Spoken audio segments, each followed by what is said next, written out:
একটা কাজ আর তুমি সেটাও দায়িত্ব নিয়ে করতে পারলে না। কি করব, আমি গিয়েছিলাম তো, যদি নাই পাই তাকে তাহলে আমি কার হাতে দেবো বলো দেখি। বলছো তো যে বাড়িটা দেখিয়ে দিয়েছি, তো গিয়ে তো দিয়ে আসতে পারতে। সে তো পারতো, কিন্তু ওই যে বলছি না, বললো তো বাড়িতে নেই, কাজে গেছে, তা বাড়িতে গিয়ে আমি কার হাতে দিতুম। Sorry, very sorry. সুদেশনা যেটা করেছে সেটা ওর অধিকারের বাইরে গিয়ে করেছে। সুদেশনা যা করেছে তা ওর অধিকারের মধ্যে থেকেই করেছে। মোবাইল ফোনটা হচ্ছে পার্সোনাল, সেটা অন্য কারো ধরার কথা না। ধরলেও তাতে নিজের ব্যক্তিগত মতামত ব্যক্ত করার কথা না। নমস্কার নমস্কার, আমরা একটা দরকারে এলুম। আপনারা কোথা থেকে আসছেন বলুন? এই টাকাটা রাজাকে দিয়ে দেবেন। বাইরে থেকে বললেই তোমাকে চলে যেতে দেবো? তুমি আমাদের চেনো না, কিন্তু আমি তোমাকে চিনি। মা, পাড়ায় যে নতুন ডাক্তারবাবু এসেছেন তার মেয়ে। এ মা, ছি ছি ছি ছি, দেখো দেখি কাণ্ড। তুমি ডাক্তারবাবুর মেয়ে, সে কথা আমাকে আগে বলবে তো। আমি তোমাকে বাইরে দাঁড় করিয়ে রেখেছি, প্রতিবেশী বলে কথা, এইভাবে দরজা থেকে চলে যেতে হয়? আরে এসো, ভেতরে এসো। না না, ভেতরে যাওয়ার কোনো দরকার নেই, আপনি টাকাটা নিন।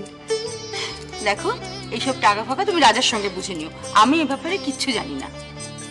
তুমি এমনিতেই আমার দরজায় এসে দাঁড়িয়েছো বলে আমার দরজার চারিপাশ কিরকম আলো হয়ে গেছে। এসো এসো, আপনিও আসুন, এসো। শোন, আমরা এদিকে প্ল্যানটা প্রায় ছকে ফেলেছি। সকালে ব্লাড ডোনেশন ক্যাম্প, সন্ধ্যেবেলা সাংস্কৃতিক অনুষ্ঠান, এবারে স্পেশাল প্রোগ্রাম।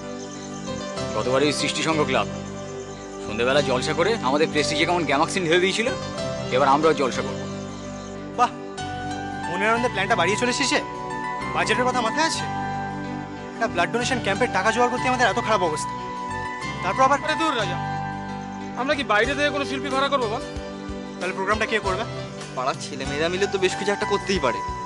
ধর এখন বৈশাখ মাস চলছে, কবিপক্ষ, এই পাড়ার ছেলেমেয়েরা মিলে যদি রবীন্দ্রনাথ ঠাকুরের নাচ নাটক করতেই পারে।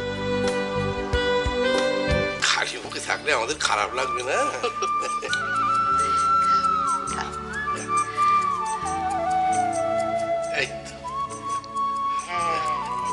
মাঝে মাঝে এসো না আমাদের বাড়িতে। হ্যাঁ হ্যাঁ, নিশ্চয়ই আসবো। বলছি যে টাকাটা কাকে দেব? আসলে ওই রাজা বাসের একটা টিকিট ওকে কেটে দিয়েছিল, ওই তার দরুন না রাজা 20টা টাকা পায়। ছি ছি ছি ছি ছি ছি, সেই টাকা তুমি ফেরত দিতে এসেছো? আরে পাড়া প্রতিবেশী বলে কথা, সেই টাকা কেউ ফেরত দেয় নাকি? হ্যাঁ, টাকাটা তুমি তাহলে ছোটদাকেই ফেরত দিও।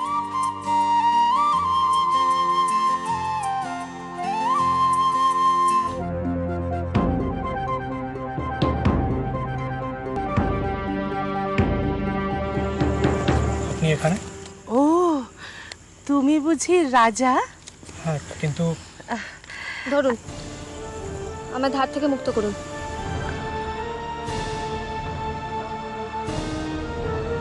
আপনি এটা ফেরত দেওয়ার জন্য বাড়ি বয়ে না? হ্যাঁ, আসতে বাধ্য হয়েছি। আপনি কি ভেবেছেন সেদিন গাড়ি ভাড়াটা দিয়ে আমায় উদ্ধার করেছেন? আহ, দুষ্টু। যদি ভাবেন তাহলে ভুল ভাবছেন। আপনার অপমান আমি ভুলিনি। ধরুন। বেশ, নিলাম। হ্যাপি? এতে হ্যাপি আনহ্যাপির কি আছে? ধার ছিল, শোধ করে দিলাম। চলো মানু।